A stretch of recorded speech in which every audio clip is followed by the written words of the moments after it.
చెప్పమనండి జగన్మోహన్ రెడ్డి గారిని. ఏం జరిగింది అక్కడ? నీకు ఓటేయడానికి ఎవరైనా అడ్డగించారా? పోలింగ్ బూత్లో నుంచి నిన్న ఎవరైనా నెట్టేశారా మీ ఓటర్ని? పోలింగ్ బూత్కు రాకుండా ఎవరైనా నిర్బంధించారా? కొన్ని ఎంత దుర్మార్గం అంటే చెబుతున్నారు.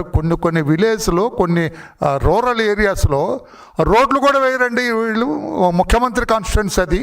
అంతకుముందు వాళ్ళ నాన్నగారు ముఖ్యమంత్రిగా చేశారు. వీళ్ళు కొన్ని ప్లేసుల నుంచి రోడ్డు కూడా వేయరట, కనెక్టివిటీ వేయరట. అంటే వచ్చి ఓట్లు వేస్తారని భయం అయి ఉండొచ్చు.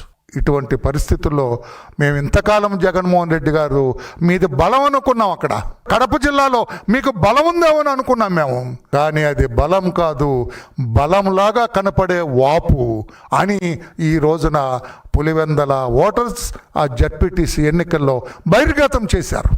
తెలిసిపోయింది. ఇప్పుడు మాట్లాడటానికి కూడా లేకుండా అయిపోయింది. There is no voice. అంటే జగన్మోహన్ రెడ్డి గారు, మీరు మీ ఫ్యామిలీ ఇంతకాలం అక్కడ గెలుస్తున్నది ఇదా నిజమైన గుట్టు, ఇదా రహస్యం, ఇదా మీరు గెలిచే విధానం అని చెప్పి నేను అడుగుతాను. ఈరోజు నా డిపాజిట్ కూడా లేకుండా ఓడిపోవటం అనేది, ఆయన ఏదో చెబుతారు, ఏదో ఒత్తిడి చేశారు, అది చేశారని. ఒత్తిడి చేసే అలవాటు తెలుగుదేశం పార్టీకి లేదు సార్ జగన్మోహన్ రెడ్డి గారు.